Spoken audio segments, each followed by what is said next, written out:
അതുപോലെ എനിക്കിപ്പോൾ നമ്മുടെ കാലാവസ്ഥാ വിദഗ്ധ അശ്വതി വിശ്വനാഥൻ ചേരുന്നുണ്ട്. Aswathy, good morning. ഇന്നപ്പോൾ എങ്ങനെയാണ് പുറത്തേക്കിറങ്ങൽ? വെയിലാണോ മഴയാണോ? Sethu, good morning. പ്രേക്ഷകർക്കും വെരി ഗുഡ് മോർണിംഗ്. അപ്പോൾ കുറച്ച് ദിവസമായിട്ട് നമുക്ക് ഒരു ജില്ലകളിലും പ്രത്യേക അലേർട്ടോ കാര്യങ്ങളൊന്നും തന്നെ ഇല്ല. കുറച്ച് ആരെയധികം ബുദ്ധിമുട്ടിക്കാതെ കുറച്ച് ശാന്തമായിട്ട് പോലുള്ള ദിവസങ്ങളാണ്. പക്ഷേ ഇന്ന് കേരളത്തിൻ്റെ മാപ്പ് പരിശോധിക്കുമ്പോൾ എറണാകുളം, ആലപ്പുഴ, തിരുവനന്തപുരം എന്നിവിടങ്ങളിൽ യെല്ലോ അലേർട്ടാണ് പ്രഖ്യാപിച്ചിരിക്കുന്നത്. ഇവിടെ ഇടിമിന്നലോട് കൂടിയിട്ടുള്ള ശക്തമായ മഴയാണ് കാലാവസ്ഥാ വകുപ്പിൻ്റെ പ്രവചനം.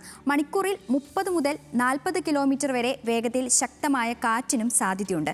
അപ്പോൾ നിലവിൽ മഴയുടെ മുന്നറിയിപ്പ് ഇതൊക്കെയാണ്. അടുത്തത് മത്സ്യത്തൊഴിലാളികൾക്കുള്ള ജാഗ്രതാ നിർദ്ദേശമാണ്.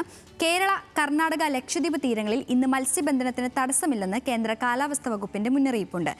ഇതുമായിട്ട് ബന്ധപ്പെട്ടുള്ള ഒരു പ്രത്യേക ജാഗ്രതാ നിർദ്ദേശം കൂടിയുണ്ട്. അതായത് കള്ളക്കടൽ പ്രതിഭാസം.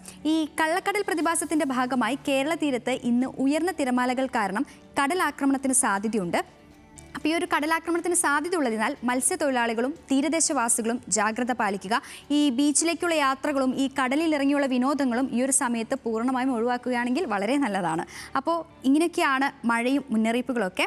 ഇനി മഴ മാത്രം നമുക്ക് പോരാ, ചൂടിൻ്റെ അവസ്ഥ എന്താണെന്ന് അറിയണല്ലേ. സംസ്ഥാനത്ത് ഉയർന്ന ചൂടാണ് രേഖപ്പെടുത്തിയിരിക്കുന്നത്. ചില ജില്ലകളിൽ ഇന്ന് യെല്ലോ അലേർട്ടുണ്ട്. ഈ കോഴിക്കോട്, പാലക്കാട് ജില്ലകളിൽ ഉയർന്ന താപനില 37 ഡിഗ്രി സെൽഷ്യസ് വരെയും, തിരുവനന്തപുരം, കൊല്ലം, തൃശൂർ, മലപ്പുറം, കണ്ണൂർ, കാസർഗോഡ് ജില്ലകളിൽ ഉയർന്ന താപനില 36 ഡിഗ്രി സെൽഷ്യസ് വരെയും ഉയരാൻ സാധ്യതയുണ്ടെന്നാണ് കാലാവസ്ഥാ വകുപ്പിന്റെ മുന്നറിയിപ്പ്. അപ്പോൾ എങ്ങനെയാണ് നിലവിൽ ഏറ്റവും കൂടുതൽ ചൂട് ഏത് ജില്ലയിലാണെന്ന് നമുക്ക് പരിശോധിക്കാം. നിലവിൽ കോഴിക്കോട്, പാലക്കാട് ജില്ലകളിലാണ് ഏറ്റവും കൂടുതൽ ചൂട് രേഖപ്പെടുത്തിയിട്ടുള്ളത്.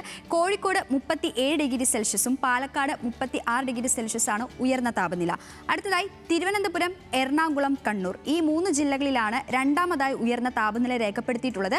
3 ജില്ലകളിലും 35 ഡിഗ്രി സെൽഷ്യസ് ആണ് താപനില. അപ്പോൾ ഇങ്ങനെയൊക്കെയാണ് പ്രധാനപ്പെട്ട മുന്നറിയിപ്പുകൾ. പ്രേക്ഷകർക്ക് ഇന്ന് നൽകാവുന്ന പ്രധാനപ്പെട്ട കാലാവസ്ഥ മുന്നറിയിപ്പുകൾ ഇതൊക്കെയാണ്. നാളെ വീണ്ടും സ്കൈ വാച്ചുമായി കാണാം.